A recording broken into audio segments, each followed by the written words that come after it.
Merhaba sevgili izleyenler, Kıbrıs'ın Sesi TV 2020 ekranlarında gündem özel programında sizlerle birlikteyiz. Genel yayın yönetmenimiz Sayın Reşat Akar gündeme yorumlayacak. Bugünkü konularımızı en kısa özetle geçecek olursak hem pandemiyi konuşacağız hem de dış politikada neler oluyor onları masaya yatıracağız. Evet, pandemi döneminde belediyelerin aldığı çeşitli önlemler var. Aldığı ve almak üzere olduğu. Lefkoşa Belediyesi personelini dönüşümlü çalıştırma kararı aldığı haberini aldık biz. Bir gün ofis, bir gün evden online şeklinde. Diğer büyük belediyelere de sorduk. Hepsini sizlerle paylaşacağız. Diğer taraftan testlerle ilgili çalışmaların hız kazandığını görüyoruz. Yüksek Mahkeme ve Lefkoşa Kaza Mahkemesi'nde yapılan testlerin negatif olduğu bilgisi var. Girne Limanı'nda halka ücretsiz PCR test uygulaması yapıldı. Özellikle Girne bölgesinde son 14 gün içerisinde eğlence mekanlarında pozitif vakaya rastlanması sebebiyle oraya öncelik verildiği belirtildi. Ve tabii dünyanın, bizim hepimizin dikkatle takip ettiği MED7 zirvesi. Fransa, Yunanistan, İtalya, İspanya, Kıbrıs, Malta, Portekiz katıldığı Korsika Adası'nda düzenlendi. Burada da önemli açıklamalar, önemli gelişmeler var. Hepsini konuşacağız. Sizlerin de mesajlarını, yorumlarını, katılımını bekliyoruz diyerek programa başlıyoruz. Merhabalar Reşat Bey. Evet, merhaba Funda Hanım. Tüm izleyenlerimize hayırlı cumalar diyelim. Ve tabii dün vermiştik müjdeyi ama bugün gene Diyalog Gazetesi'nin manşetinde verdik. Belki bazıları da sevinmedi galiba bu habere. Halbuki su hayattır. Türkiye buraya eğer denizin altından dev borularla su getiriyorsa, benim içimdeki ateşi söndürüyorsa buna minnettarım diye söylerim. Buna şükran borçluyum derim. Bu bir gururdur, ayıp değildir. Bunu herkesin söylemesi lazım. Türkiye'ye şükretmesi, Türkiye'ye teşekkür etmesi lazım. Ha parayla satar 2.30. Hadi bul da yap 2.30'a bakalım. Yani bugün mübarek cuma günüdür. Herkesten Türkiye'ye bir teşekkür, bir şükran ifadesi yerindedir diye düşünüyorum. Çünkü gerçekten bu su gelmeseydi ve aylardır burada konuşuyoruz biz bu işi, önümüzdeki haftalarda çok kötü durumlara düşecektik. Tabii henüz gelmedi ama 25 Eylül sözünü bizzat Türkiye Cumhurbaşkanı Yardımcısı verdi. Ve o tarihe kadar da zaten su gelinceye kadar da ciddi sıkıntılar yaşayacağımız bellidir. Başladı zaten sıkıntılar. Lefkoşa'da dün sular kesikti. Birçok bölgede kesik. Bazı belediye başkanları daha şeffaf olup söylüyorlar. Normal ihtiyacın yarısını dağıtmaya başladılar. Bazı köylere 3 gün 4 gün su gitmiyor ama insanların sesi çıkmıyor diye kırsal kesimde hiç kimsemiz duymuyoruz bunları.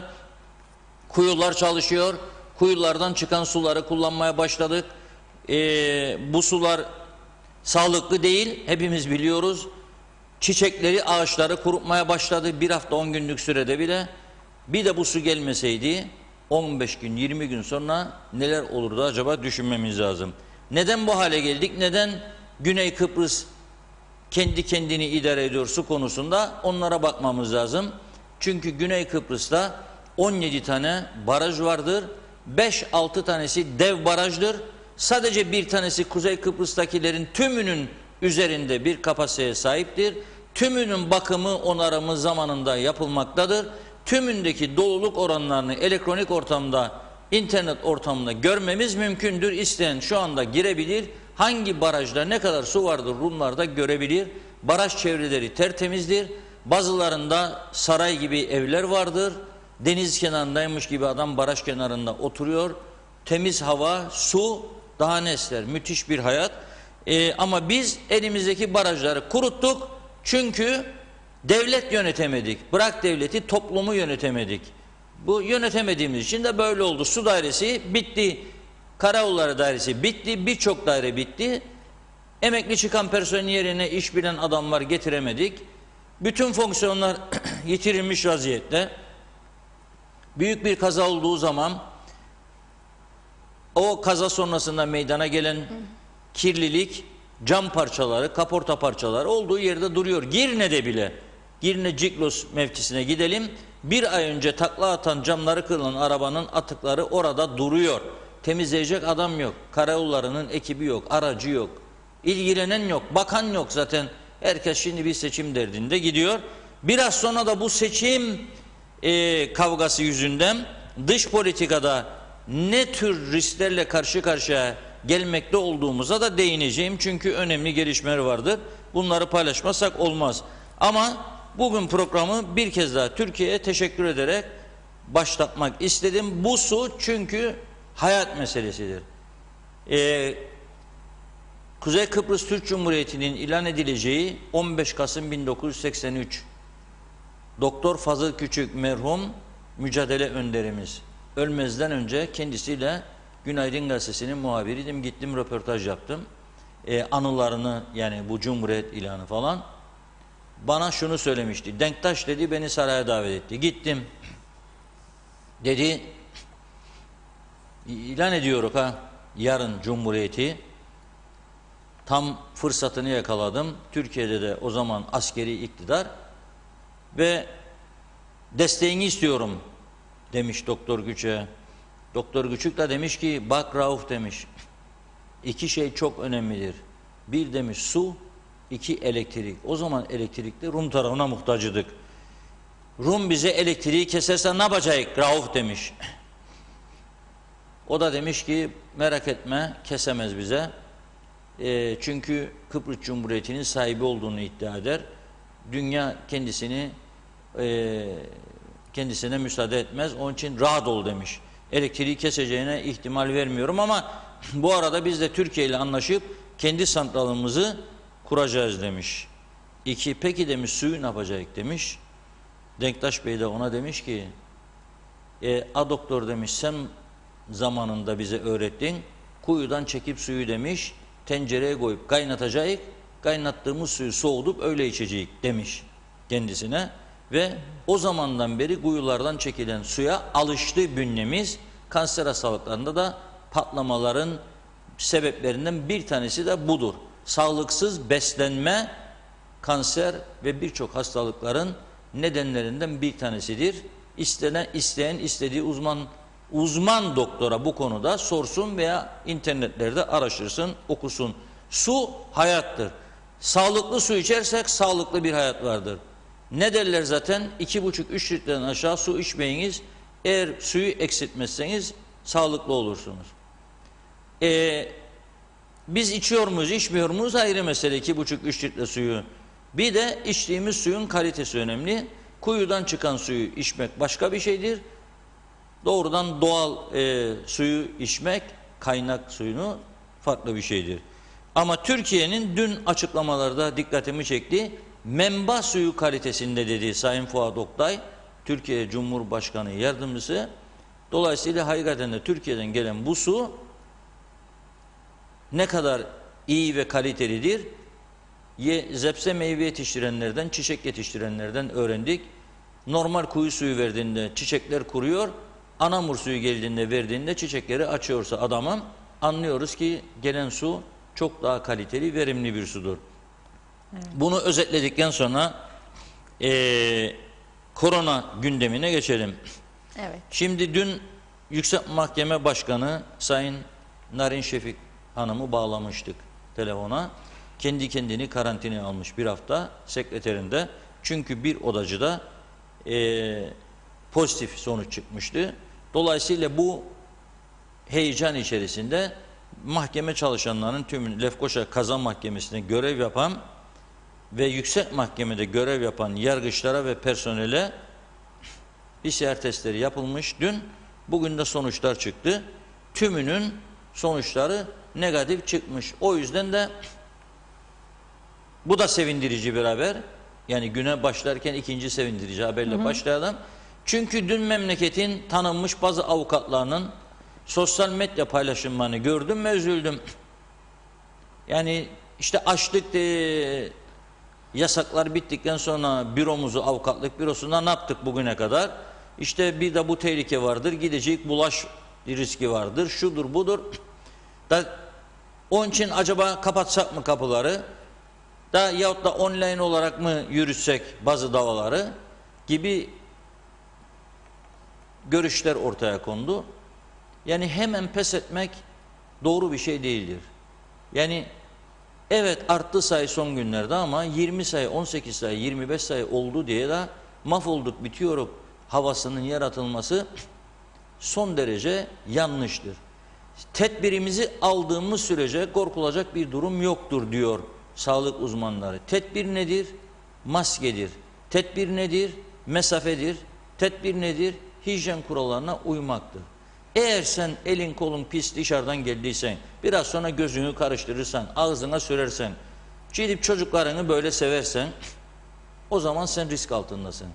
Eğer yaklaştığın her insanı kalkarsan 45 derece sıcak altında öpmeye kalkarsan erkek erkeği veya erkek kadını, kadın erkeği, kadın kadını risk altındasın. Bunlardan uzak durmak lazım. 2. Bünyeyi kuvvetli tutmak lazım. Bünyeyi kuvvetli tut. O zaman riskler büyük ölçüde azalmış olur. Ama bizde tam tersi. Panik. Ne olduk ne oluyor? Kapatın kapıları. Hiç kimse gelmesin. Okulları da.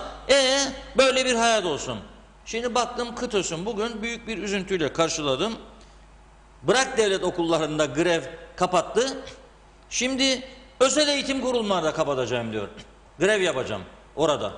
Tabii bilmiyorum. Özel eğitim kurumlarında çalışanlar üyesi mi değil mi bilmiyorum. Üyesi değilse hakkı yoktur. Yani ben olsam özel okul sahibi işletmecisi da eğer sendikalı değilse benim çalışanlarım yaklaştırmam bile sendikaya oraya. Benim aklım kesmez mi? Ben tedbirimi alayım. Bugün Rum Eğitim Bakanı'nın okulları ziyaretiyle ilgili haberi okudum. Rum Haber Ajansı'nda programa inmezden önce. Okulları gezdi bakan. Masaları, sıraları gördü. Hijyen tedbirlerini gördü. Duvarlardaki uyarı yazılarını kontrol etti. Gönül rahatlığı içerisinde gülerek ayrıldı. Pazartesi başlıyorlar. Biz ne olduk? Aynı adanın o öteki tarafı. Ama biz Rumlar kadar tedbirli değilik. Alın tedbirini. Yardımcı olun, birlikte çalışın. Daha önce de çağrı yaptım. Sendikanın çok parası var. 2 sendikanın da zengindirler. Bazı okulları siz alın önlemlerini. Hijyen maddelerini siz bağışlayın. Dayanışma ister. Yani bu iş dayanışma ister. Böyle bir süreci yani hep bir tarafa asılarak ve saldırarak geçirmemiz mümkün değildir. Şimdi baktım özel okullara. Eğer özel okullarda sendikaya bağlandıysa zaten hepsi gitsin eve uyusun. Battı demektir bu iş. Sendikalaştıysalar hepsi battı demektir. Gitsin eve uyusunlar. Bugüne kadar kazandıklarıyla geçinmeye çalışsın. Öyledir bu durum. Ama öte taraftan da Eğitim Bakanlığı'nın sessizliği de çok dikkatimi çekiyor. Yani sendikalara teslim olmuş gibi bir durum var. Ha sendikaların doğru yönde adım attıkları da oluyor mu? Oluyor.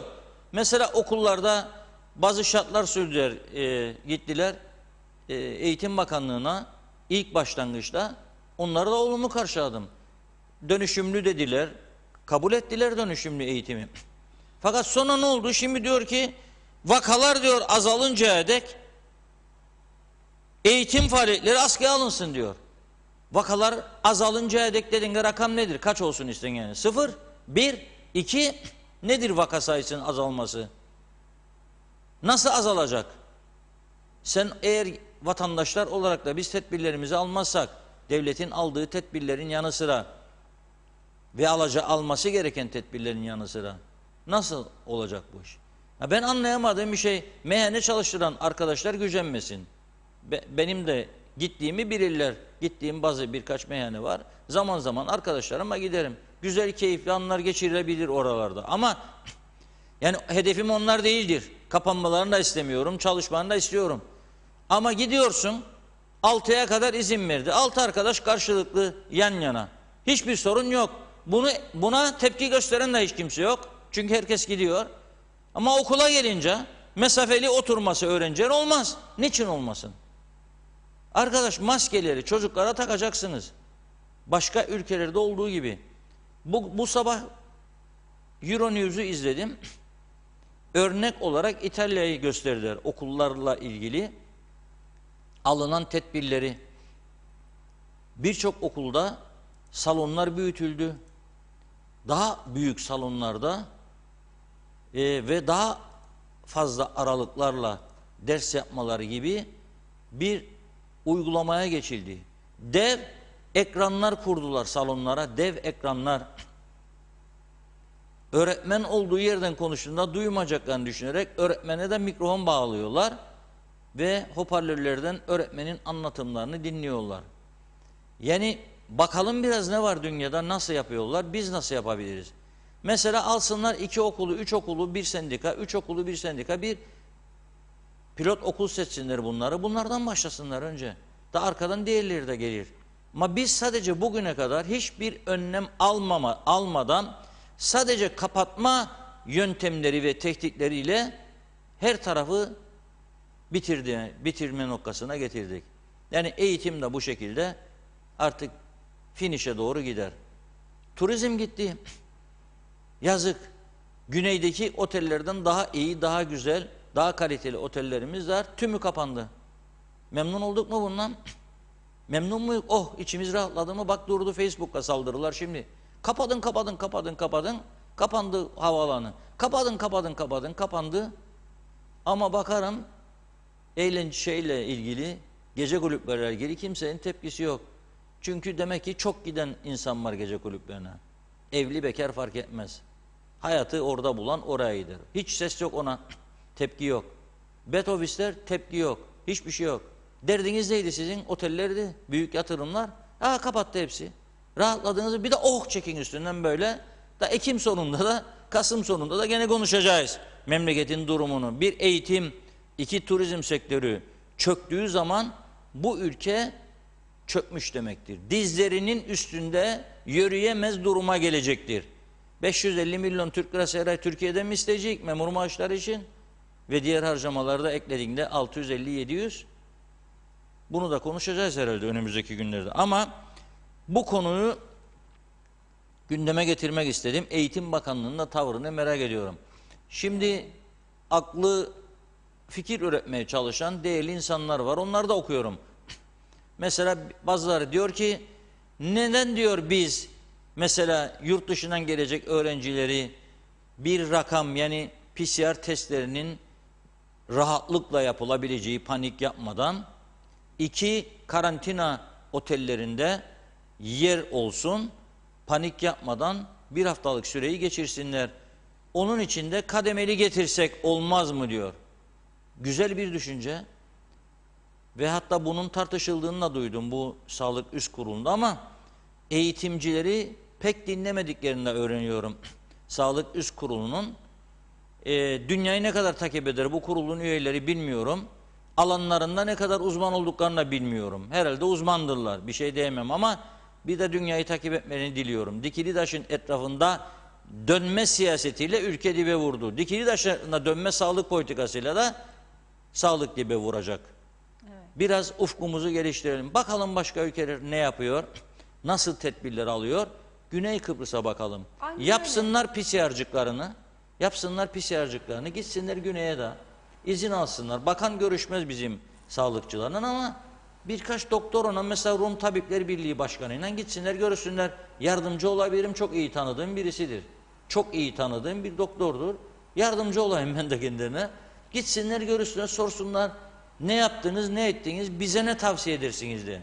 Evet, rakamlar nasıl düştü bir anda güneyde? Yani siz şahsen gizlenildiğini mi düşünüyorsunuz? Tedbirler alındı da onlar uygulandı da mı oldu? Çünkü daha birkaç hafta hatta birkaç gün öncesine kadar biz güneyde çift haneli rakamları veriyorduk vaka olarak. Şu anda çok düştüğünü görüyoruz. Evet, enteresan bir durum. Rumlarda ilk vakaların yüksek çıkmasının sebebi onlarda da o zaman uçuşlar kapalıydı. Buna rağmen rakamlar yüksek çıkıyordu. Çünkü yurt dışından binlerce vatandaşlarını getirdiler. Özellikle İngiltere'den gelenlerde sorunlar çıkıyordu. Bunların hepsini hastaneye aldılar, tedavi ettiler. 5-10 tane ölüm oldu ama yabancılar da var. Yerli belki 4-5 kişi ve yaşlı insanlardı. Evet. Sonra döndüler kapıları açtılar bu insanlar. Tabii onları tedavi edince rakamlar düştü. Sonra kendileri kurallara çok ciddi uymaya başladılar. Bakınız bugün bir fotoğraf vardır. Bir kafenin, restoranın üstündeki görüntüler. Biraz zoom yaparsak buna. Bak ne diyor orada? Önlemlerle ilgili. Girişini ayırmış ve yazıyor. İçeride kaç kişi oturabilir? Dışarıda kaç kişi oturabilir? İçeride diyor 27 kişi, dışarıda 46. Buna kadar uyuyorlar. Yani içeri hücum geldik, biz içeride oturacak klimanın altında yok. 27 denetlemeye gelen adam da bakar, der ki senin içeride 35 kişi olmaz arkadaş. Yazar cezayı gider. Bizim daha ceza yasası, bak ama Mart'tan bu yana 6 ay geçti, uyudu arkadaşlar. Bütün milletvekillerini evlerinde oturttular. Hepsi de kiloları aldı. Çünkü makarnalar, börekler, ekmekler, ev ekmeği dışarı çıkmaz diye. Herkes kiloları da aldı. Sağlıkları da bozuldu bana göre.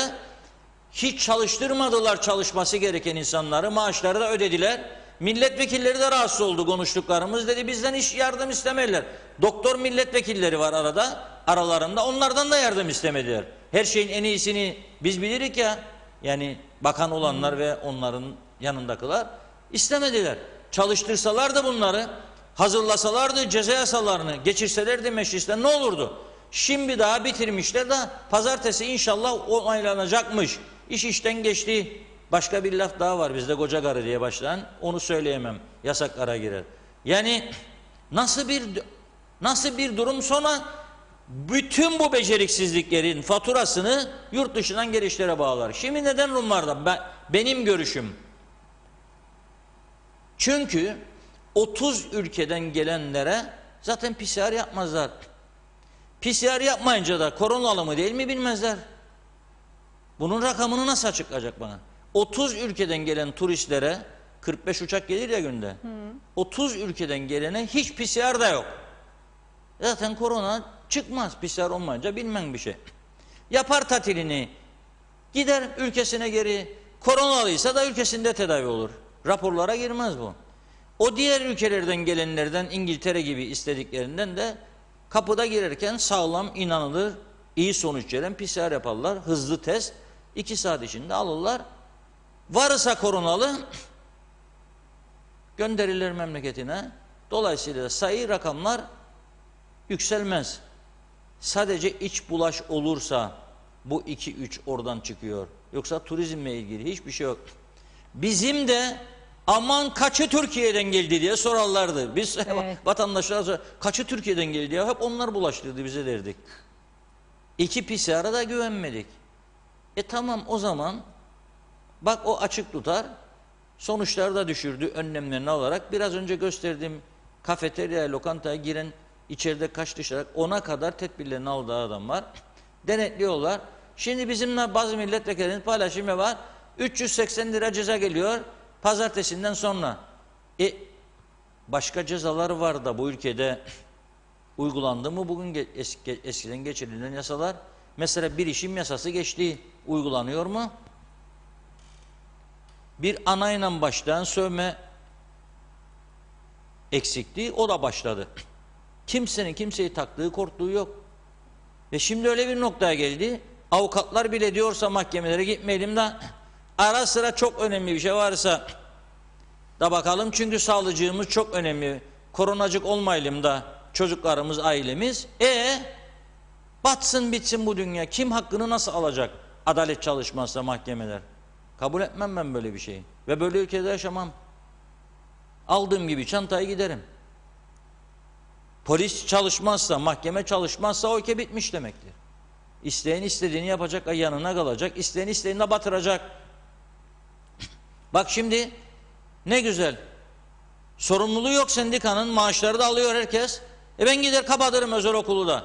O okul kaç bin lira, kaç 100 bin lira harcadı açılmak için.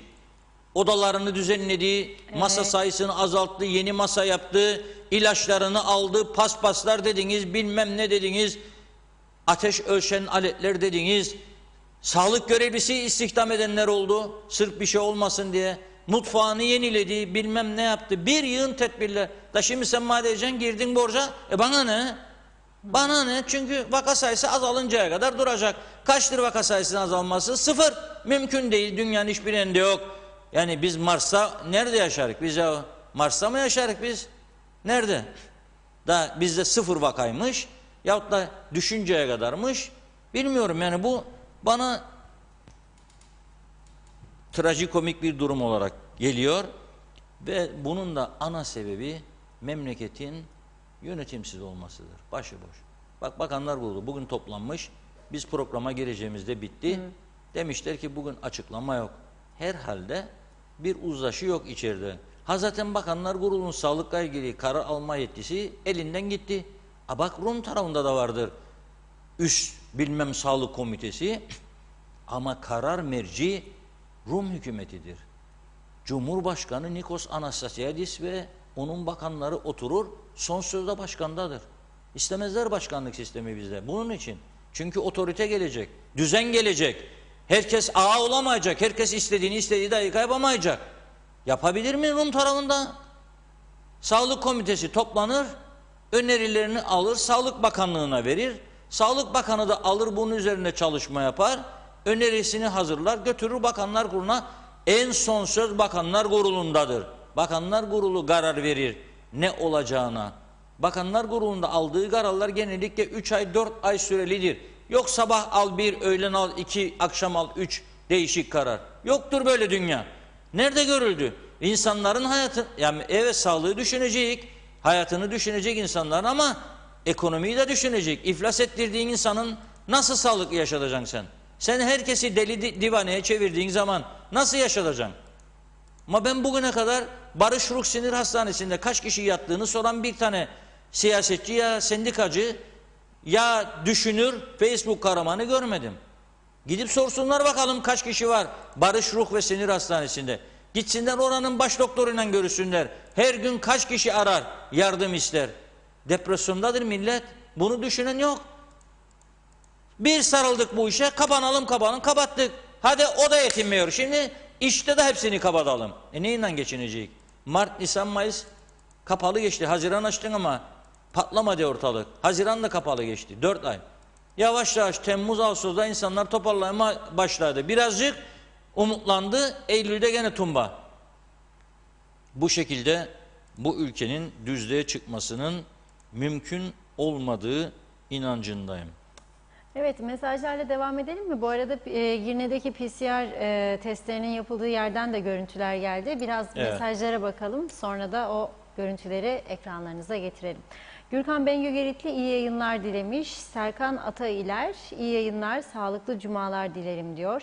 Arın Taşarkan, Kıbrıs Türk Atatürkçü Gençlik Hareketi Genel Sekreteri Arın Taşarkan, Kıbrıs Türk Amme Memurları Sendikası uyarı grevine tam destek verdiğimizi söylemekteyiz demiş.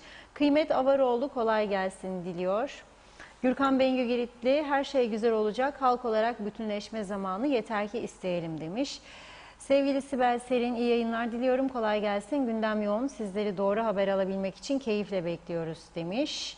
Kaan Ceylan, biz Türkiye ve Türkiye Cumhuriyeti vatandaşları olarak yavru vatanımız Kuzey Kıbrıs ve halkının her zaman yanındayız. Bizler biriz çünkü diyor. Eşref Mevlütoğlu, evet su hayattır Reşat Bey, verenden Allah razı olsun demiş.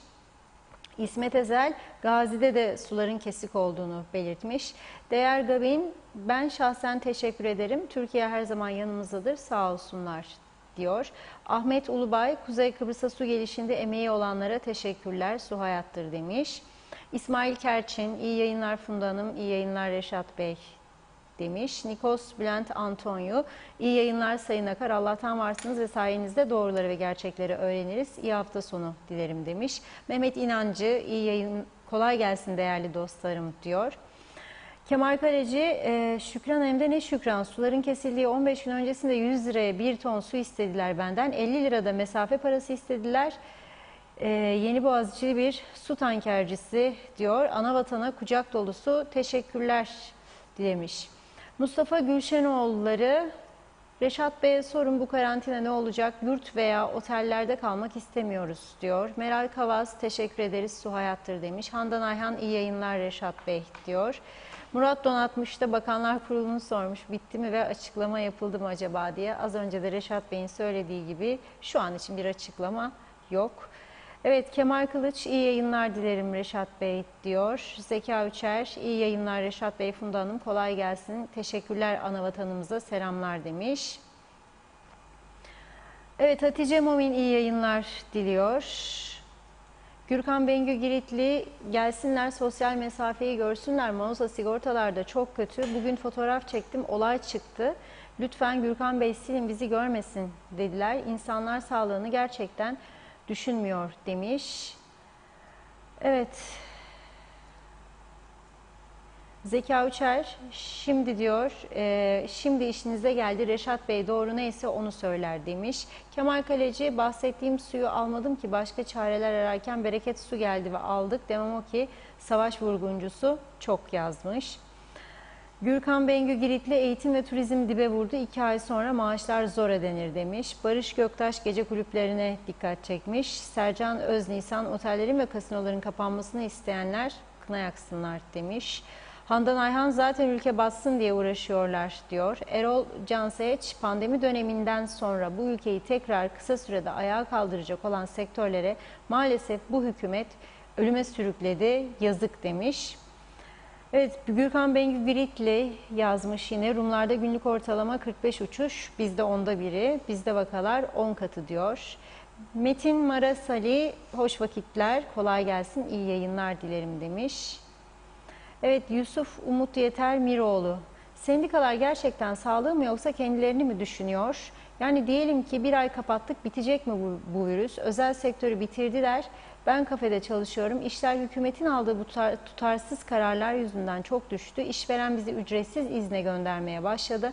Ben kirada oturuyorum. Yeni doğmuş bebeğim, 3 yaşında çocuğum var. Nasıl yaşamamı sağlayacağım? Allah için yeter artık canımıza tak etti diyor. Mehmet İnancı, pandemi sonrası ülkemizin ayağa kalkacağını hiç zannetmiyorum.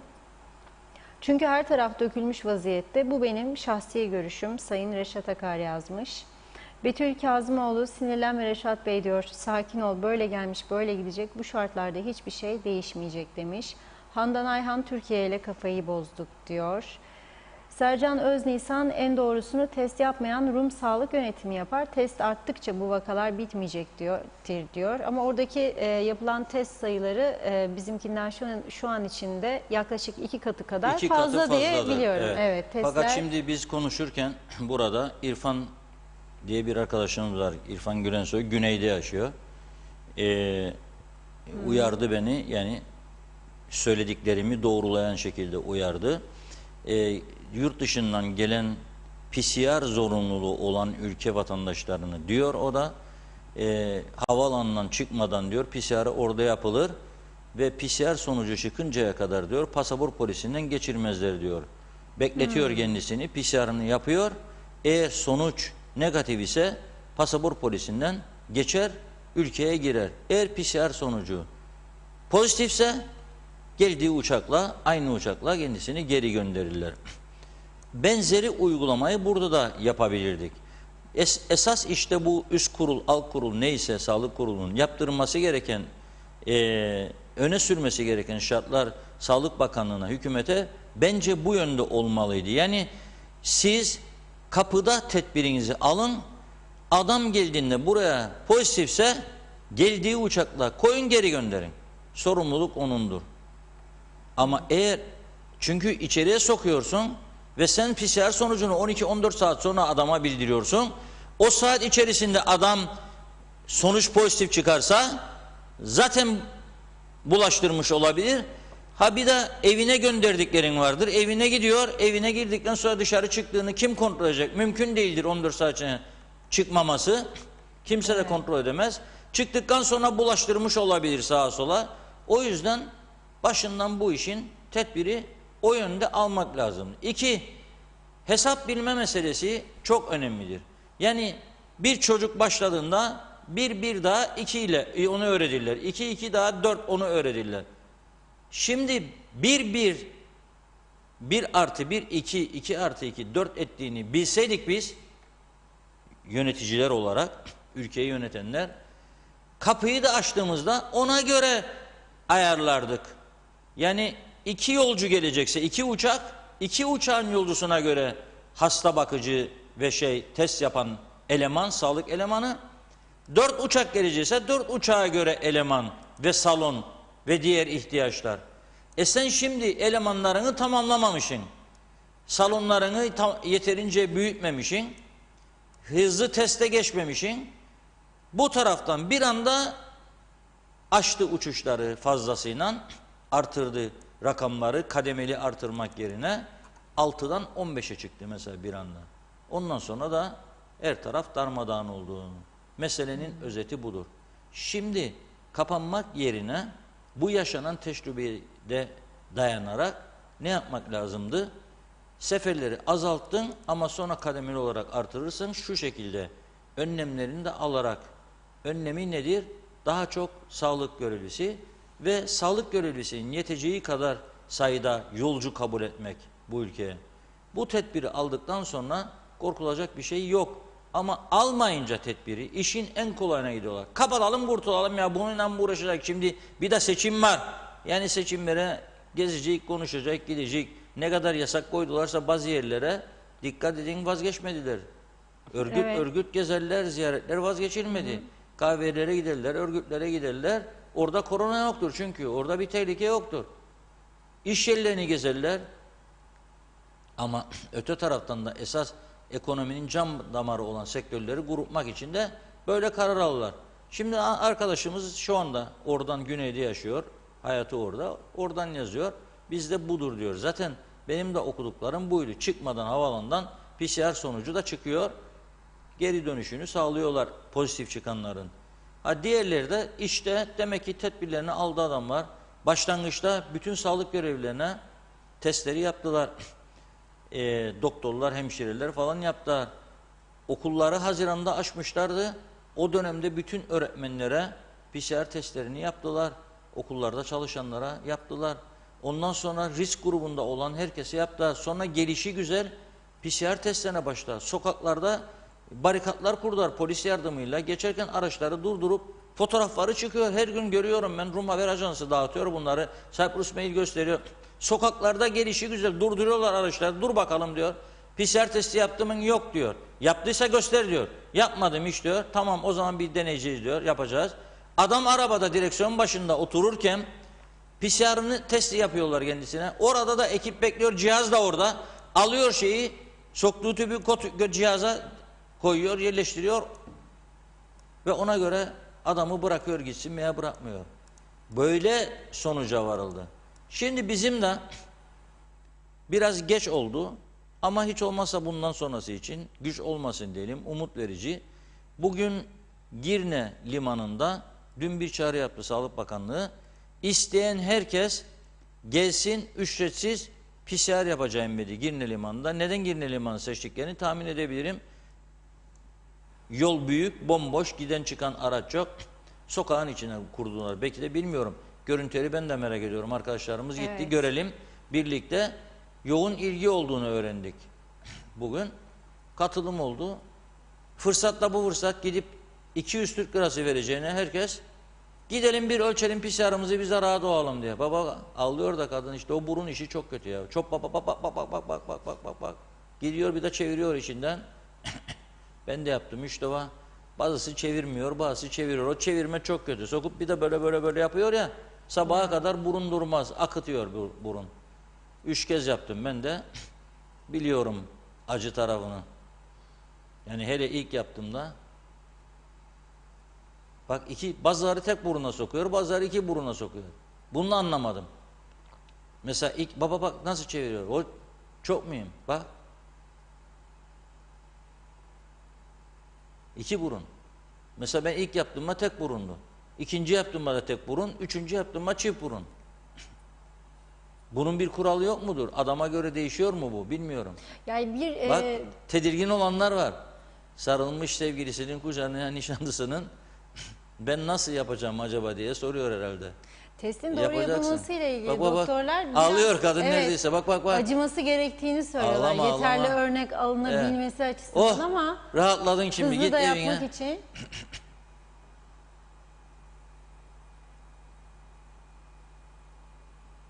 O çevirme meselesi Hızlı bir çok çalışma var. çok hızlı bir şekilde yapıyorlar ha. Çok hızlı bir şekilde. Baksana insanlara. Görüntüden tam anlayamadım. Sosyal mesafe var mıydı? Deli oluyor bak elini tutuyor. Yapma diyor çok korktum diyor. Ya öyledir bu iş. Korona testi böyledir maalesef. Korkmayın ama yapın. Neticede rahatlıyor insan bunu yapınca. Bu görüntüler de tazedir ha söyleyeyim yani. Diyalog Medya'nın ayrıcalığıdır. Ekibimizi gönderdik. Bugün saat 13'te başladı bu testler. Ekibimiz gitti.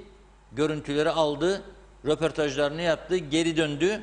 Biz de sizlere şimdi sıcağı sıcağına Ortaköy fırından yeni çıktı diye bağırlardı o zaman, halk fırından sıcağı sıcağına çıkarıp sunuyoruz bunları. Görüntüleri böyle. Bu iyi oldu. Benzerini her kentte yapmaları lazım. Evet. Çünkü bir de şu vardır.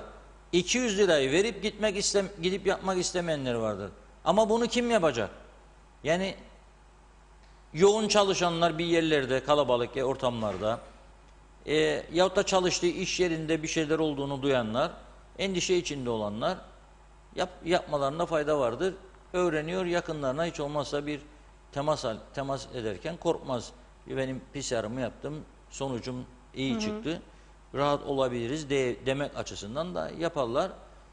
Fena bir şey değildir. Demek ki malzeme bolarmıştır da Sağlık Bakanı'nın elinde ki bunu yapabiliyor.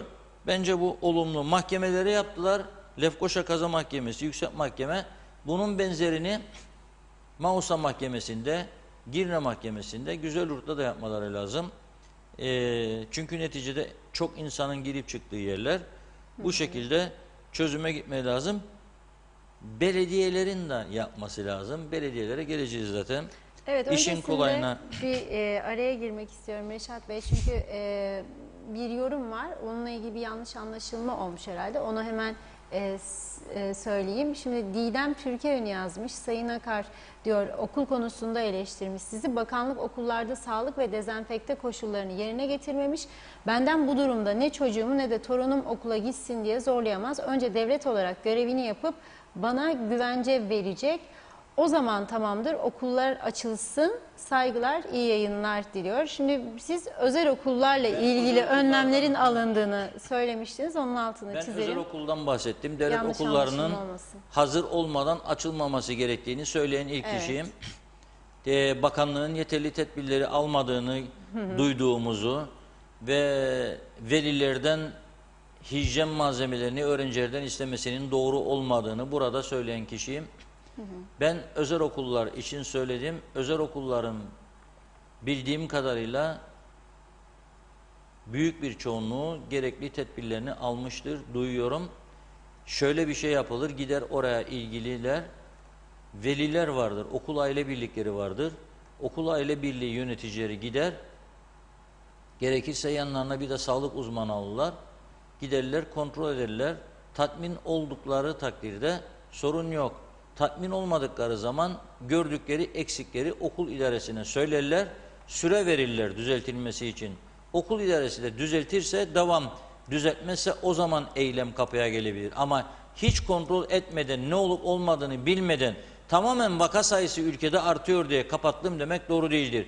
Çocukları da okula göndermediğimiz sürece bilelim ki zaten dibe vurmuş olan eğitimde başarı daha da dibe vuracak. Bunun acısını da yıllar sonra çekeceğiz hepimiz birden. Üzülecek çocuğumuzun başarısızlığı karşısında. Karşısına çıkacak hayat şartları çünkü çok çetin olacak. Bundan sonraki süreçte daha da çetin olacak. Hele hele de Kıbrıs sorunu bir sabah uyandığımızda bitti dediklerinde düşünelim bakalım çocuklar bir anda kendilerini nasıl boşlukta bulacak?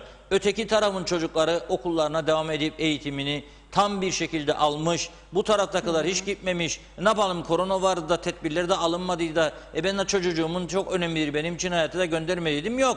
Hepimizin çocukları çok önemlidir. Evet, tedbirleri de alacak ama alınmadı diye de önce bir gidelim, denetleyelim, görelim. Yani kafadan dolma bilgilerle olmaz. Özel okullar nasıl yapmaz adam ya, zaten mecburdur, parasını kaybedecek. Onun için bir sektördür bu, gelir sektörüdür. Almasın tedbirini de atsın okulunu da, sonra başı belaya olur mu? Bak, bir okulda bir vaka çıktıydı. Ne yaptı? Kapattılar okulu. Bütün okulu tepeden tırnağa baştan aşağı ilaçladılar. Yeni tedbirler aldılar. Gidip incelenecek orası. Diyecek ki arkadaşlar geldik, inceledik, okul aile birliği olarak. Onlar da çıksın ortaya artık. Konuşsunlar, desinler ki bizim okulumuzda alınan tedbirler yeterlidir. Güvenle çocuğumuzu yollayabiliriz. Değildir, uyardık, süre verdik. Bir daha gittik, tedbirler düzeldiyse düzeldi, düzelmediyse o zaman tabii hakkın vardır göndermemeye, eylem yapmaya. Ama hiçbir şans tanımadan da olmaz. Sadece göndermeye yiyoruz diyerek de olmaz. Dediğim gibi sonuç değildir. Çocukları okuldan soğuttuğumuz zaman, sosyal ortamlardan soğuttuğumuz zaman, bunun yaratacağı psikolojik etkiyi de düşünelim. Bir karı koca nasıl ki birbirini her gün aynı evin içinde görmek istemez ve bu pandemi sürecinde nasıl patladı, dün Yüksek Mahkeme Başkanı söyledi, boşanmalarda ciddi artışlar olduğuna Evet. dair. Aynı şekilde çocuğunla gece gündüz sabah öğlen akşam annenin babanın kucağında olamayacağı bir gerçektir. Olduğu zaman da ondan sonra o çocukların dışta rahat, korkusuz hareket edemeyeceğini, bir yaşa geldiği halde, ileri yaşa geldiği halde annenin eteğine sarılacağı veya annenin yol göstericiliğine ihtiyaç duyacağı veya babanın bir gerçektir. Yani bunları da düşünmemiz lazım. Ben okulda tedbir alınmadı, sınıfın içine 40 kişi koyuyorlar da gönderin çocuğunuzu 40 kişilik sınıfa demedim. Gitmemesi de lazım öyle bir ortama. Yani ona dikkat etmek lazım. Evet, biraz mesajlarla devam edelim isterseniz. Havva Karavul, hoş vakitler Reşat Bey. İp koptu, kayboldu, bulunacak acaba? Vallahi ben kendimi eve kapadım, özel sektör mahvoldu diyor. Eşref Mevlütoğlu, Reşat Bey bu hükümetten çok fazla şey bekliyoruz. Öyle adam var, bir kalbur samanı iki eşeğe pay etmez demiş. Mustafa Bedir iyi yayınlar diliyor. Abidin Şam verdi, işimiz Allah'a kaldı sanırım demiş. Ercan Mehmet Yürkanlar, iyi yayınlar Reşat Bey, Funda Hanım, hayırlı cumalar dilerim diyor. Tema Yavaş, iyi yayınlar Londra'dan, selamlar Reşat Bey, Funda Hanım. Uğur Baran Asya aynı şekilde iyi yayınlar dilemiş. Emrah Dal, hükümet kafaya koymuş, özel sektörü bitirecek. Bu siyasetçiler bu kadar akılsız olamaz, her şey bilinçli yapılıyor diyor. Eliz Ünverdi, bazı kamu görevlileri kapanmaktan yana ama her akıllı insan bile düşünebilmesi gerekir. Bu maaşlar ödenemeyecek belli bir süre sonra. Çünkü kasinolar veya oteller çalışmazsa nereden devlet gelir bulacak da ödeyecek memurları veya öğretmenleri veya doktorları? Bunu söyleyince de biz deli olarak nitelendiriliyoruz demiş. Sema Hüseyin, hükümet de bilmez ne yapacağını, her kafadan bir ses çıkar demiş. Nesrin Boyacı, Reşat Bey zaten açık mı kapalı mı restoranımız belli değil. İnsanlar eve kapandı, Allah acısın bize demiş. Abdullah Korkmaz, boşuna nefes tüketirsiniz, böyle geldi böyle gider, Allah'a emanet diyor. Evet, Ferah Yazıcı Kanara, Reşat Bey'e çok selamlar. Sorar mısınız Reşat Bey'e bilgisayar veya laptopu nasıl alacağım eğitim için bu kıtlıkta diye soruyor. Kürşat Yılmaz, hükümette bir kan değişimi lazım. Hiçbir şey için geç değil. Üniversiteler açılmalı. Sözer Hasan, iyi yayınlar. Bazı devlet daireleri bir süre kapansın demiş. Değer Kabin, polisin karşısındaki kafede gençler kucak kucağa oturuyor. Ne olacak bu durum diye sormuş. Ayşe Güner Mertcan, selamlar. Patlak su borusunun tamir edilmekte olduğu çok güzel bir haber. Borunun büyük bir bölümü için deniz suyuyla dolu olduğunu düşünüyorum. Acaba bu su baraja mı akacak? Ne dersiniz? Londra'dan Güner Bey bunu sormuş. Evet, Nurullah Keskin. Bugün 11 Eylül ne de çabuk unuttuk Arap Köyü'ndeki mühimmat deposundaki patlamayı diyor. Nazife ile ana vatanımıza kucak dolusu sevgi saygılarımı iletirim. Yaşadığımız bugünlerde susuz kaldık.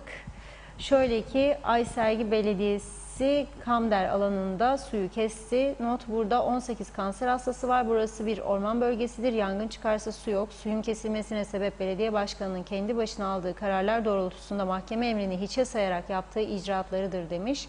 Not, söz konusu olan bölge Tarım ve Orman Dairesi'ne aittir. Belediyenin burada hiçbir hakkı yoktur diye de bilgi paylaşmış. Evet, Gürkan Bengü Giritli, aslında esas olan dürüstlüktür yaşamda. Ne kadar dürüst bir toplum yetiştirdik acaba diye sormuş. Hülya Üsal Yorulmaz, Türkiye'de de böyle değilmiş test. Buradaki görevlilere eğitim şart diyor. Gürkan Bengü, açıklanan test sayıları ne kadar doğru diye sormuş. Öner Gökkasap, evet, işiniz muhalefet yapmak diyor. Öğrenmek isterseniz Sağlık Bakanlığı'ndan öğrenebilirsiniz diye yorum yapmış. Kenan Aksoy, Sayın Akar'a sorar mısınız? Cumhurbaşkanlığı seçimleri bu gidişatla iptal edilir mi? Adaletli bir seçim olur mu? Ben şahsen evden çıkıp oy vermem diyor. Mehmet İnancı, Londra'da bana eve geldiler, kapıda yaptılar. Sonuç negatif çıktı. Ne ağrı ne sızı. Kıbrıs'takiler eğitim almaları gerekir diyor. Evet, Alev Yıldırım, geç kaldım bugün Reşat Bey. Tatile çıkacağı tarihi açıkladı mı lütfen diyor. Dünkü yaptığınız açıklamayı unutmamışlar. Onu soruyor izleyicimiz. Haftaya program var mı yok mu bilemedim diyor. Fatma Birer, özel çocukların okulu demiş. Evet, Emrah Barney İlgen, ne yaptılar bugüne kadar? Böyle hükümet olursa bu memlekette batar ipin ucu. Reşat Bey nedir diyor. Memleket bu vakitten sonra bitti. Niye uğraşırlar düzelsinler? Hastane içler acısı doldu taştı. Ambulanslar tek sıra bekler. Hazırda durmazlar. Böyle hükümet olursa bu halk ne yapsın? Demiş. Evet, Günay Şeherli, bu ülke için sağlık hiç önemli değil. Çünkü 45. yıl bunu düşünmediler. Yaratılan düzenin geldiği durum bugünkü durumdur. Bütün çalışanlara 20 lira kesileceğine ülkeyi yönetenler 40 lira kesseydi sigortaya bugün sağlık sistemimiz çok iyi durumda olurdu. Bütün siyasetçiler hepsi suçlu demiş.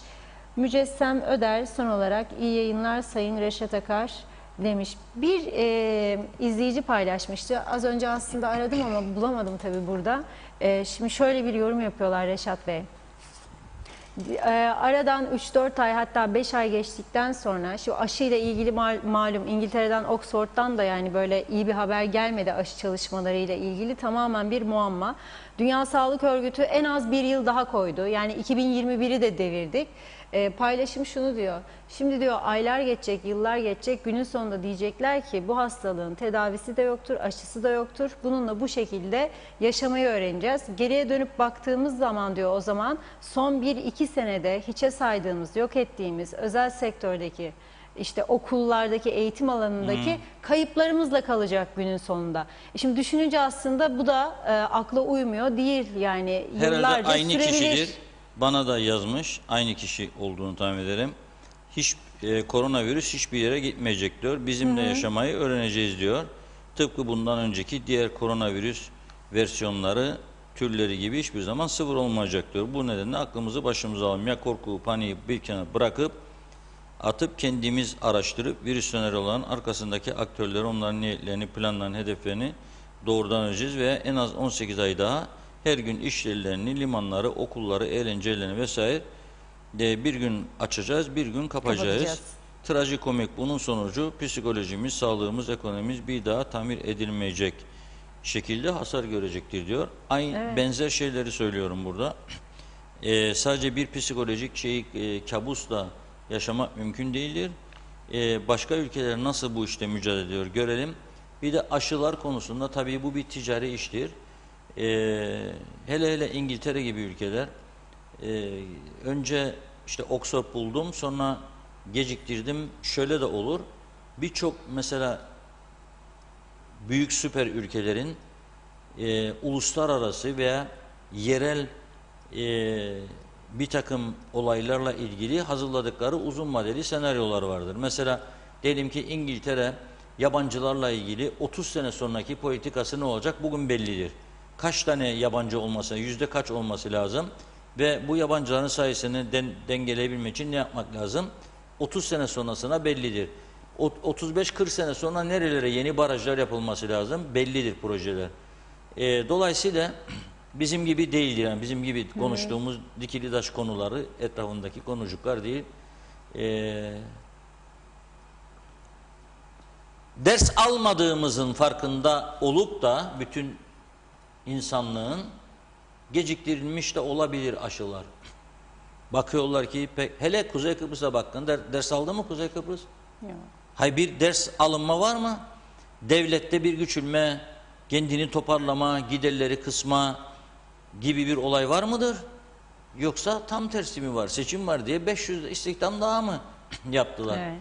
Devlet elindeki paraya dönüştürülebilecek ve giderlerini azaltabilecek önlemleri aldı mı? Resmi hizmet araçlarının kullanımı gibi bir yığın tedbir alabilecek meselesi vardır. Tabii çok uzun bir yazıdır, tümünü okumayayım ama anlayış yaklaşık böyledir. Almadı. Şimdi tam tersi ne yapıyor? Mesela bugün Lefkoşa Belediye Başkanı'nın açıklamasını gördüm. Yerel vaka sayısının artışına paralel olarak belediyemiz çalışma sistematiğinde bir takım değişiklikleri pazartesi itibariyle uygulamaya koymuştur. Tüm kararlar sağlık kurullarının tavsiyeleri ve virüsün yayılma hızı ve oranına göre yeniden gözden geçirilecektir. Bu çerçevede Lefkoşa Türk Belediyesi memur olarak görev yapan çalışanlar rotasyon usulüne göre çalışacak diyor. Nasıl olacakmış? Yeni düzenlemeyle memur çalışan bir gün LTB binasında görev alırken diğer gün online hizmet verecek. Şimdi bak, kaç tane LTB çalışanının evinde bilgisayar var? Kaç tanesi online hizmet verebilecek eğitim almıştır? Kolay mı online hizmet vermek yani? Bunun bir eğitimi lazım. İşçi istasyonu çalışan arkadaşlarımız da diyor 7'de başlayacak, 12'de görev bitecek diyor. Hasbulat, Hamikköy şubeleri de sabah 8 ile 12 arasında 4 saat günde. Kısalttığı süreleri, çalışma sürelerini. Memurlara dedi ki bir gün gelin, bir gün gelmeyin. Şimdi yarın benim çalışanım da bana derse bak devlet böyle yaptı. Maliye mesela korona çıktı diye böyle yaptı. Mahkemeler işleri azalttı. Bak Lefkoşa Belediyesi bir gün var bir gün yok. Biz de kusura bakma okullar da kapandı. Özel okullar da şimdi kapanıyor. Bir gün var bir gün yok derlerse televizyonu kim çalıştıracak? Gazeteyi kim çıkaracak? Yani bu iş bir tek garantide olan maaştan ödenmesi garanti olan kurumlarla ilgili değildir. Kaldı ki Lefkoşa Türk Belediyesi'nin pandemi sürecinde gelirleri çok düştüydü. Ama ne yapıyor? Hükümet her seçim döneminde iktidara gelenler mesela kendisine bağlı belediye başkanlarının baskısıyla bu bütün partiler için geçerlidir. Her sene artırdılar belediyeye verilen devlet katkısını. Artırdık sonra onlar da personel aldı. Artırdık sonra personel aldı. Artırdık sonra personel aldı. Bugün öyle bir noktaya geldiler ki çoğu maaşları zor ödüyor, ödeyemeyenler var. Peki hizmet nerede? Lefkoşa'nın doğru dürüst hizmet aldığını söyleyebilir miyiz? Kaldırımları var mı Lefkoşa'nın? Parkları doğru dürüst parkları var mı? Yollar çökmüş, trafik ikaz işaretleri silinmiş, ikaz levhaları dökülmüş, kırılmış. Lefkoşa başkent mi Allah aşkına? Bir köy daha güzeldir. Dün bazı Rum köylerinden fotoğraf var. Köyümüze geldik dedi. Bazı Kıbrıs Türkler gördüm. Güneyde kalan bir Türk köyünün fotoğraflarını yayınladı. Vallahi imrendim, baktım köye. Dedim keşke bu köyde yaşasak. Keşke bu köyde yaşasak. Bizim en güzel kentlerimizden daha güzel, daha bakımlı, pırıl pırıl. Yolları var, kaldırımı var, parkları var, yeşilliği var, ağaçlandırma var. Tavernaları var. Bizde yok. Ha ben şimdi Mehmet Harmancı doldurdu demiyorum belediyeyi. Geçmişten gelen bir uygulamadır. Ama bak şimdi bu aşamada tek başına bu belediye bunu yapınca öteki belediye çalışanları başlayacak homurdanmaya. Nasıl olur? Bak Lefkoşa yaptı da sen bizi yani belediyede Allah aşkına nasıl istihdamlar yaptıklarını geçmişte hepimiz bilirik. Birbirimizi kandırmayalım. Online neyin hizmetini verecek? Ya yüz yüze gittiğinde bile çözemem sorunlarını. Dosyaları karıştırırlar. Bir saat bulsunlar. Var mı yok mu, doğru mu değil mi? Nasıl çözecekler? Online olmayacak. Yani demek istiyor ben sizi hafta 3 gün çalıştıracağım. Maaşı da tam ödeyeceğim. Hadi gidin yatın uyuyun. Bu demektir o. Bu zincirleme gelecek arkası bunun. Ve bununla sorumlusu karar alamayan siyasettir. Ülkeyi yönetemeyen siyaset mekanizması. Karar alamazlar. Sadece bu ülke al gülüm ver gülüm meselesiyle yönetildi bugüne kadar. Şu anda da bakıyorum toplumda büyük ölçüde buna alışmıştır. Al gülüm ver gülüm. Oh sen de mutlu ben de. Çocuğum da evde. Ben de işten dairecikle kapandı evde. Maaş da gidecek tabii. Devletimiz bizi düşünecek. Öyle, Türkiye'ye ne yapmaya burayı işgal etti? Ödesin maaşımı. Yok. Böyle bir güzellik, böyle bir cennet yoktur dünyada. Zaten cenneti, esas cennet nedir? Ülkenin güzelliğidir, doğasıdır, temizliğidir. Onu mahvettik. Şimdi kendi cennetimizi yarattık. Ve bunu daha da geliştirmeye çalışıyoruz. Cennet nedir? Evimizin içinde oturalım. Tiki toko, şeftali, makarna bulli, şudur budur falan filan maaşlıklar gelsin. Çocuk da kucağımda. 18'de geldi mi ne yapalım? Pandemi çıktı. 2 sene gidemedi, gelemedi. Alın yeni bir işe oyumuzu alasınız. Yoktur. Böyle bir cenneti kimse kimseye sunmaz. Kimse kimseye sunmaz. Kusura bakmayalım. Ha bununla söyleyince bazı çevrelerinize hoşuna gitmez. Ya öyle der ya böyle der. Belki bize sövenler de vardır işlerinde. İstediği kadar sövsün. Umurumda da değildir. Bak söylüyorum. bu yarattıkları cehennem hepimizi perişan edecek. Bu cennet değil.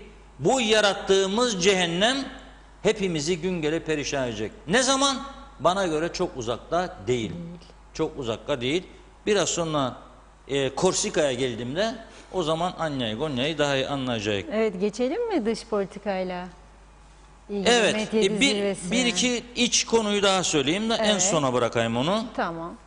Şimdi Barış Bey vardır, Amerika'da yaşayan, kaç gündür yazıyor bana ama gelmezden önce de yazıyor, diyor ki gelebilecek miyik memleketimize, girebilecek miyik? 14 gün karantina koydular Amerika. Benim koronam yok, karımın yok, çocuğumun yok. 2 PCR bizi yaptırsalar olmaz mı? Şudur budur, o olmaz. Her gün de kararlar değişir. Neticede demişler ki kendisine git 14 gün Türkiye'de tatil yap, 14 gün geçin de gelin, o zaman karantina olmaz. Bana sordu, bana bilmem dedim, ben seni yanıltmayayım, bana göre vardır ama inşallah olmaz. 14 gün gitti, Antalya'da tatilini yaptı, burada yapacaktı. Burada dükkanın inşaatları var, ev inşaatları var, ailesi var, yakınları var, hatta bir de çocuğu var galiba Kıbrıs'ta. Şimdi gelecek buraya, 14 günü doldurdu. Bana diyor ki ayın 21'inde kadardır bu tedbirler hükümetim. 20'sine kadar da 21'inde almayı düşürün bileti. Antalya'dan buraya gelsin. Ve acaba nasıl bir muamele görecek? Yani PCR'la gelecek, bir de orada yapacaklar, bir de beni 14 günde orada mı gönderecekler karantina? O zaman ben zaten tatilim de biter. Yine de heyecan büyük, haklıdır. Ailesini özledi, gelecek, yatırımları var, görmek ister. Yine de uğraşıyor gelsin. Bu arada bir bilet arayışına girmiş. Ayın 21'i için. Şöyle diyor. 9.15 Antalya'dan kalkış İstanbul'a, Ercan'a varış 02.25, 17 saat 10 dakika sonra Ercan'a gelecek. Antalya'da. Neden seferler durdu? Antalya yok, Adana yok, Hatay yok, İzmir yok, Ankara yok. Bir uçak günde İstanbul'dan gelecek. Bak orada da yani yalanı yok, belgesini de koyarım. Evet. Da bazıları acaba mı, macaba mı demesinler. Bizde çok meraklılar var. Acaba doğru mu söyler yoksa bilmem ne. İşte oradadır. 17 saat 10 dakika Antalya'dan buraya uçuşu göze alacak bir baba yiğit var mı Kıbrıs'ı Türklerin içinde çıksın bana? Yoktur. Olamaz. Ya yüzerek çıksa yola belki de gelir o kadar saatte. Fiyatı ne kadar? Sadece geliş. One way. 2462 Türk lirası. 2462 Türk lirası. Hem 17 saat da geleceksin memlekete, hem de 2462 Türk lirası ödeyeceksin. Varsa bir baba et bunu yapsın yapsın. Ha şimdi bazıları çoluk çocuk yanındaysa burada diye gelmesin canım. Nasıl gelmesin canım, senin buradadır diye hepsi. Sen canda o patlıcan, o da Kıbrıs'tı. Yani iş hayatı için gidip çalışıp para kazanmak için başka ülkeye gitmiş olabilir. Ama memleketi burası. Evi var, yurdu var, çocuğu var, anası var, babası var. Ha gelmesin o. Çünkü sen kurtardın kendini. Da o dışta olmaz yani, bu bencilliğe girer. Yani böyle bir devlet düzeni olamaz zaten. Devlet varsa vatandaşı için vardır. Önce vatandaşını korur. Bu tip insanlara yardımcı olur, özel statü tanır ve gelir. Sokun kendini karantina. Ne sokacaksın kendini karantina? 2 tane PCR yetmedi. Da sokun, evi var. Yani o açıdan bilmiyorum. Fazla sert ve haşin bir çizgiye girdiğimizi düşünüyorum. Neyse. Evet. Geçelim dış politikada neler olduğuna. Şimdi biz bu durumun içinde pandemi, kapatma vesaire bunlarla uğraşırken tabii Kıbrıs meselesinde de nereye gidiyoruz? Korsika'da konuşuluyor, bir zirve var, ülkelerin yaptığı açıklamalar var, değerlendirmeler var. Neler söyleyeceksiniz Sayın Akar? Vallahi Rum yönetimini ve Yunanistan'ın yöneticilerini kutluyorum önce. Onlar kendi davaları için mükemmel bir çalışma temposu içerisindedirler. Birbirlerini yemek derdinde değiller. Nasıl bir an önce Türkiye'yi buradan uzaklaştırırlar ve nasıl bir an önce Kıbrıs sorununu kendi istedikleri şekilde çözerler. Nasıl diğer iddia ettikleri hakları yasal zemine bağlarlar. Bunun için büyük bir mücadele veriyorlar. En büyük mücadele de Türkiye aleyhindeki işgalcilik girişimleri ve Türkiye'nin Doğu Akdeniz'deki faaliyetleridir. Biz burada bir taraftan pandemi kavgası, bir taraftan Cumhurbaşkanlığı seçimlerine adapte olduk. Hiç dünyayı gördüğümüz yok. Hiçbir tepkimiz yok. Tamamen tepkisiz, gözü kapalı, kulaklar tıkalı. Ne görüyoruz, ne duyuyoruz, ne tepki veriyoruz, ne araştırma yapıyoruz. Hiçbir şey yok. Onlar da baktılar, gördüler ki bundan daha büyük bir fırsat olamaz dediler. Bırakın uğraşsınlar pandemiyle.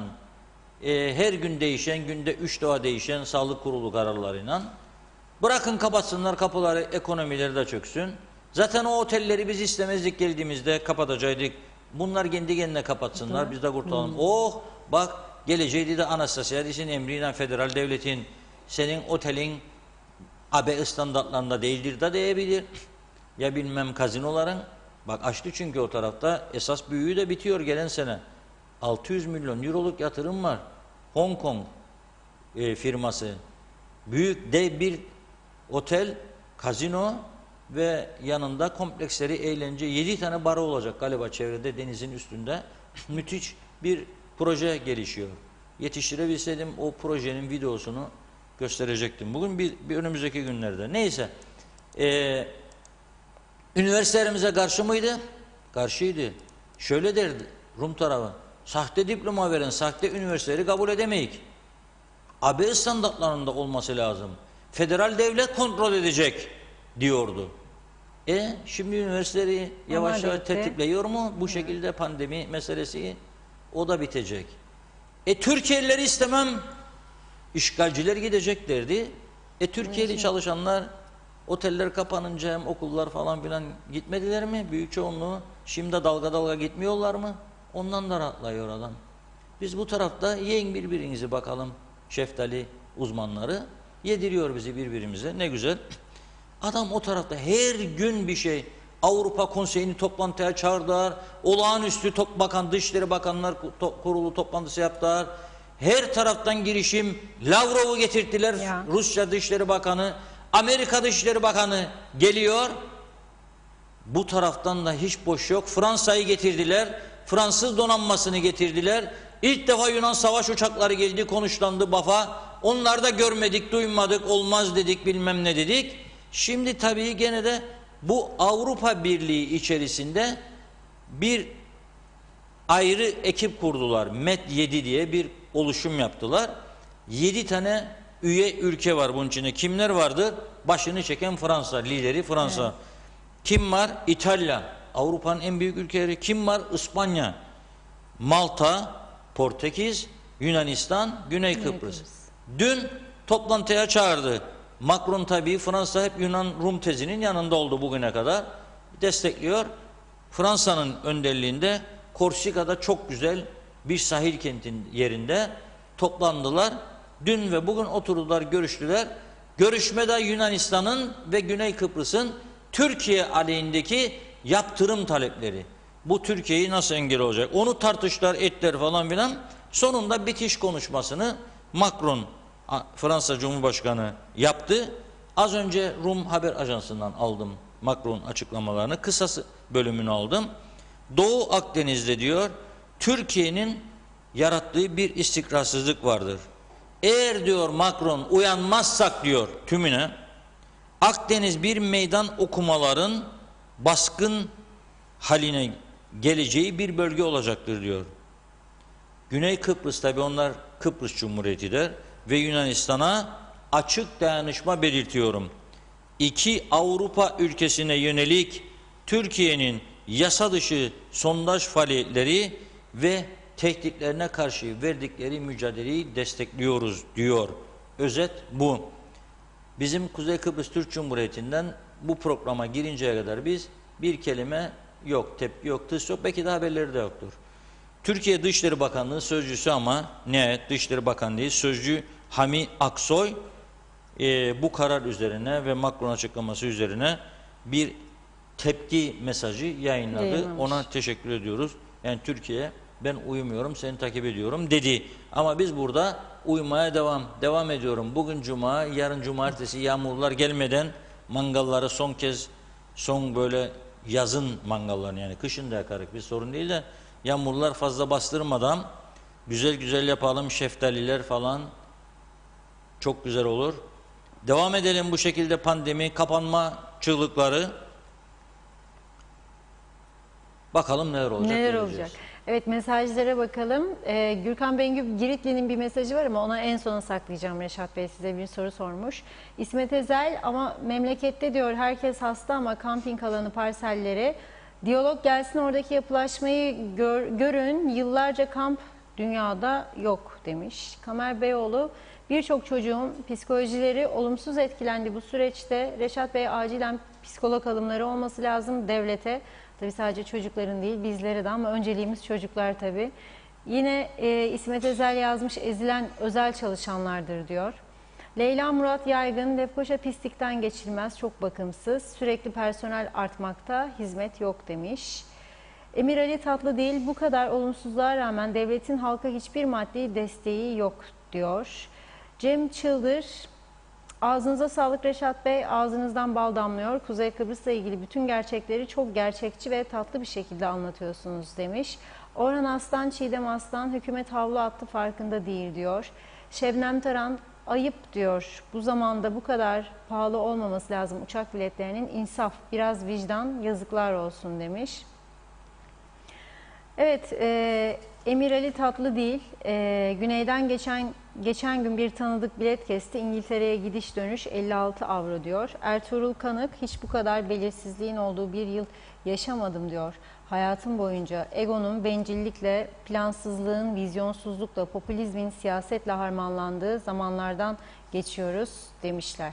Evet, mesajlarımız böyle. Son mesajımız da şu tabii ki. Evet, bir izleyicimiz uyardı beni, bu KTÖS'ün Evet. eylem yapacağı konusunda uyarıda bulunduğu okullar özel eğitim okullarıymış. Onu da düzelteyim. Yani özel okullar değil, Özel eğitim okullar. okulları. Çünkü ben de şaştım. Özel okullarda sendikalaşmanın olmadığını biliyorum. Ama özel eğitim okulları devletin kontrolündedir bildiğim kadarıyla. Dolayısıyla onların da kapanmasını ister. Tamam da bu özel eğitim gören çocukları evlerinde kim yetiştirecek? Yani çok önemli bir durumdur. Bu konuyu sendika başkanının, yöneticilerinin Eğitim Bakanlığı'yla ciddi bir şekilde ele alıp değerlendirmesinde fayda vardır diye düşünüyorum. Çünkü Evet. özel eğitime ihtiyaç duyan çocuklarla özel ilgilenen eğitilmiş uzmanlar lazım. Evde anneler, babalar bunlara nasıl yardımcı olacak? Çok ciddi bir konudur. Onu özellikle ele almaları gereklidir inancındayım.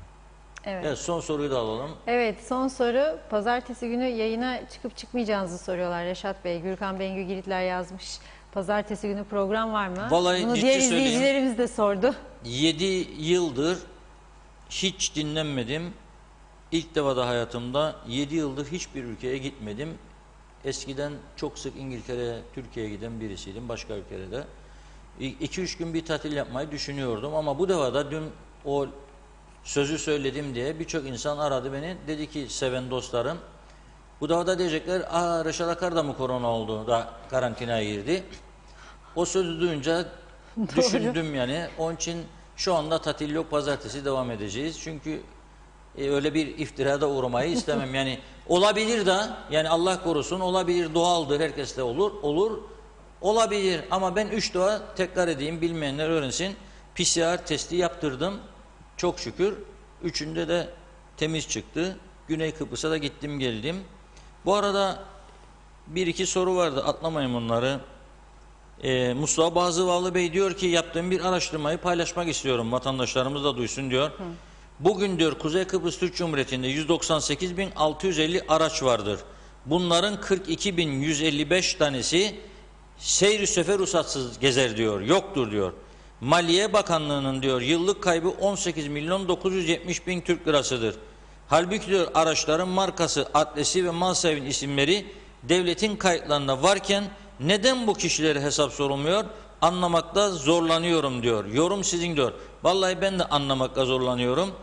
5-10 tane ufacık sorun vardır böyle bizi, yani aslında kontrolü küçük, basit olan sorun var. Eğilseler bunlara hiçbir kimseye ihtiyacı olmazdı bugüne kadar bu devletin. Biri de bu. Ben de görüyorum. Yabancı plakalı araç görüyorum. Eskiden yasaktı. Gümrüğü ödemeden, plakayı takmadan ülke içine sokturmazlardı. Fakat sonra dediğim gibi her hükümet değişikliğinde birileri gitti o bakanı idare etti. Birileri gitti bu bakanı idare etti. Değiş patladı bunun için. Normal plakalardan fazla kiralık araba görüyorum. Ama sürenler sahipleri. Hay kiralık arabanın sahibi sürüyor. Lüks arabayı. Sen buna ne yapmaya bu hakkı veren, bu izni veriyorsun? 3. Vergi kaçıranlar. Kayıt dışı diyor Maliye Bakanı. %30 dedik biz. Onun da üstündedir dedi. %30, 33 olsa 1/3 kaçak demektir bu ülkede. Burası küçücük bir ülkedir ya. Yani nasıl ortaya çıkaramıyoruz? Yani bak mesela Lefkoşa Belediyesi 3 gün çalıştırarak işleri bozulmayacağını düşünüyor. Demek ki diğer o 2 gün veya 3 gün gereksizdi bu personel yapısı. Ben buradan çağrı yapıyorum bütün belediyeleri. Hepsiniz patlamış durumdasınız personel açısından. Hepsi. Belki çöpçü azdır, belki temizlikçi azdır ama memur sayısı ezici bir çoğunluğuna patlamıştır.